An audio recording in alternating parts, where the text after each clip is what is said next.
Hey everyone, so 2022 is just about behind us at this point. I figured I would do a little recap of what's happened over the last year, where I've traveled to, some of the videos that I put out, and a couple of things that happened over the previous 12 months. So stick around.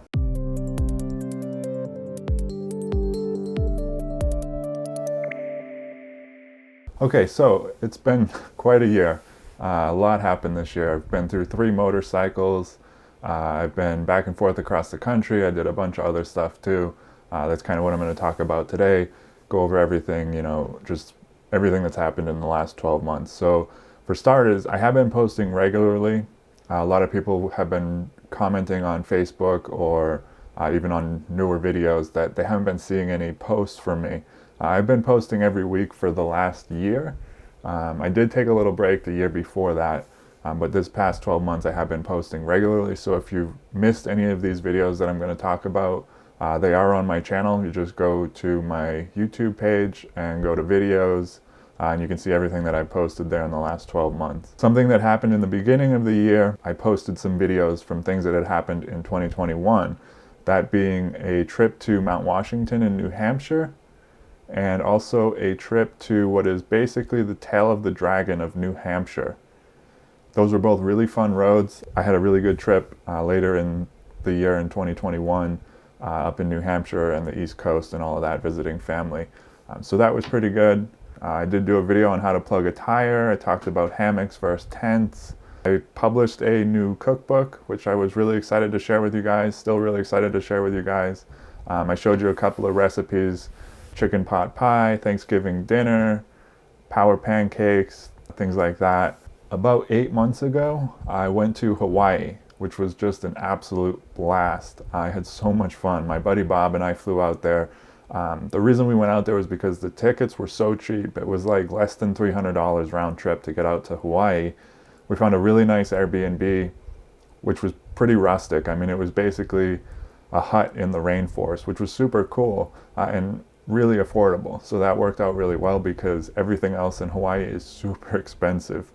Food is just outrageous. Activities are just through the roof. But we had a really great trip. I rented a Harley Sportster for a day. Got to ride around the island a little bit. It was the big island of Hawaii. We were on the Hilo side, but we spent some time on the Kona side as well.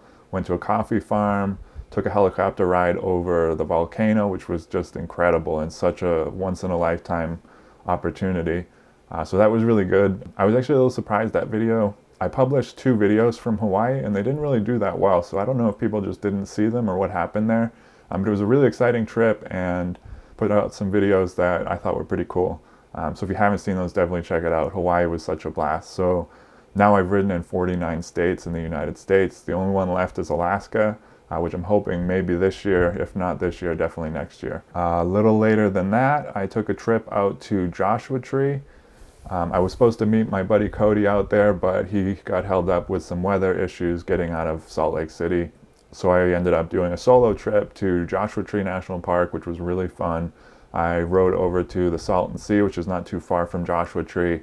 I went to Slab City, I went to Salvation Mountain, Bombay Beach, all of that. It was a really fun trip. And I also, of course, went out to Julian, California to get apple pie at my favorite apple pie place. So that was quite a fun trip. I was a little disappointed that my friend didn't get to show up for it, but I made the best of it and posted a couple videos from that trip this year as well. I put out a review video of the tent from Lone Rider, the ADV tent from Lone Rider, and more recently, I switched to a new tent, which is the Big Agnes Copper Spur HVUL2. So I'm actually planning on doing a comparison of the 2 tents, but I really enjoyed both of them. I really like both tents. They just have different purposes for me.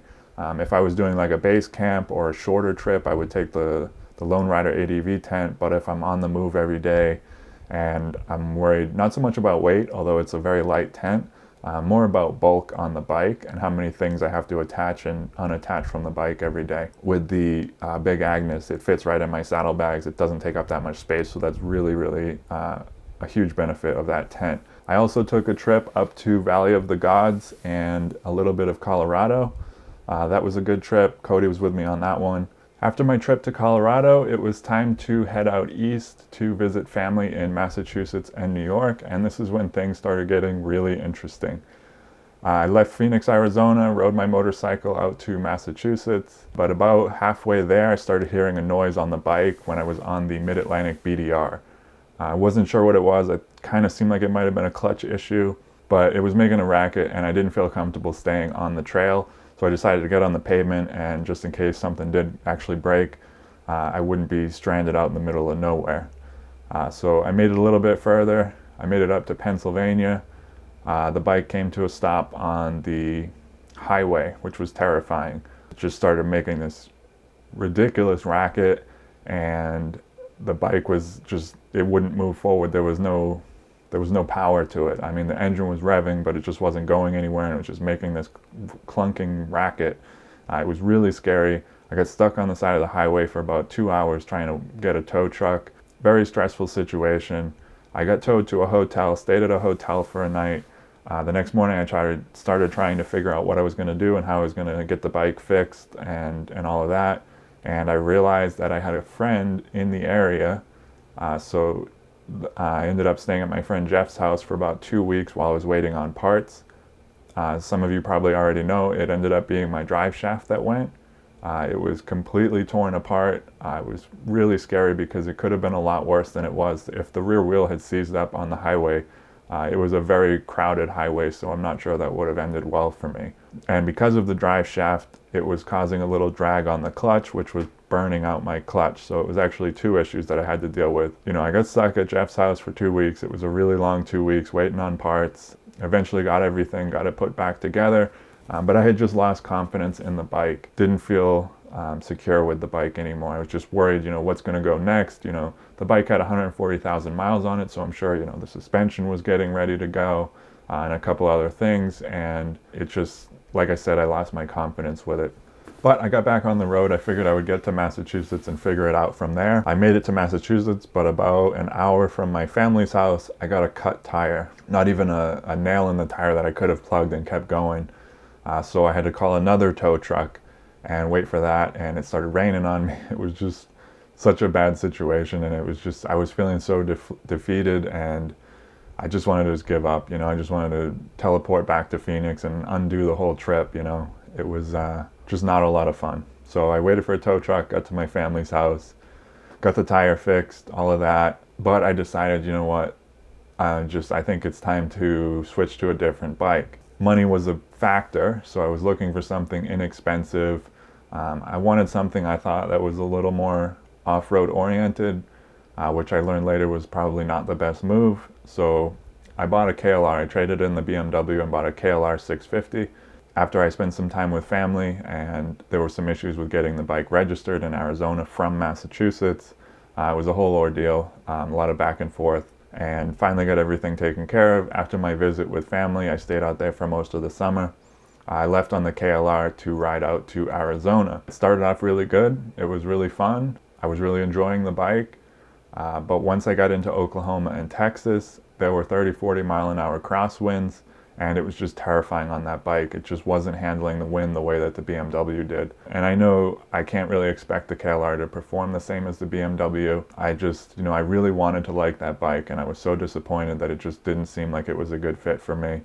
With the amount of pavement riding that I do, it just wasn't going to work out. So when I bought that bike to try to save some money, it ended up costing me even more, because when I got back to Phoenix, I had to get rid of that bike. Tried even in Phoenix to like that bike. Rode it around a couple times, and I just, you know, it wasn't enough power for me personally. So I was sad to see that go, and I was pretty disappointed that I lost some money on that deal.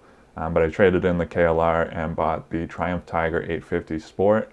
That has been working out splendidly. I absolutely love it. I've had it for a few months now. I'm ridden it around Arizona. It's winter now, so I can only go so far before I hit snow. But I've been riding it around Phoenix and the surrounding area, and it's just been an absolute blast. I absolutely love that bike. I love the color of it, everything about it. Actually, so just before the weather started turning too cold, actually pretty much hit the nail on the head with my timing. I took a trip up to southern Utah to Zion and Bryce, and that was in October, I believe. and it was like the last week before the weather turned. I was just worked out so perfectly. My friend Cody met me there. We spent 3 days just exploring Zion and Bryce and the surrounding area. It was such a blast. We did a little base camp thing where we stayed in one spot. That was the first time for me doing a base camp. And I thought that was such a great way to travel, because you would get done at the end of the day riding. You wouldn't have to deal with setting up your tent or finding a campground. And then even in the morning, you have your coffee and you jump on the bike and go. You just leave your stuff. It was a really fun experience, and definitely made me rethink being on the move every day, setting up the tent every single night, tearing down every single morning. It was really nice to be stationary for a couple days, so I think I'm going to do a lot more of that. So yeah, it's been a pretty interesting year. Christmas just passed. I stayed in Phoenix, Arizona. I've been kind of based in Phoenix for the last couple months, and I'm getting ready to head down to Baja. So I've been laying low, just saving my money up for that trip. That'll be in either January or February, so I'm definitely looking forward to that. But Christmas was good, pretty low key. My roommate Bob and I just spent the day together. Went and saw Avatar in 3D. That was pretty cool. And we had a nice dinner, and that was about it. It was a pretty low key Christmas, which was nice. I do think next year I might actually go out and visit family for the holidays instead of spending it in Phoenix. I did kind of miss being around my family, and it's been a long time since I've been home for the holidays, so that might happen next year. So that's kind of it. The holidays are coming to an end. New Year's is, after this video posts, it's probably tomorrow or the next day. So that's coming up quick, 2023. Got a lot of exciting things planned for the next year. Definitely looking forward to getting down to Mexico and taking a few trips this summer, possibly to Alaska, but I'm not too sure if I'm going to be able to pull that off. It may just be some more lower 48 trips. So that's kind of it. That's been the year, 2022. Quite a ride. It was really an interesting year. A lot of things happened. A lot of things changed, you know, and compared to the year before in 2021 and 2020, I was really struggling, as some of you guys know. You know, it's gotten better and better over the last few years, and this year in particular, mentally, I've been a lot better than I was in the previous 2 years. Still not 100%, but I'm getting better day by day. So actually yesterday I celebrated 12 years of sobriety, so that was pretty cool. Seems like a lifetime ago in some ways, and in other ways the 12 years just flew by.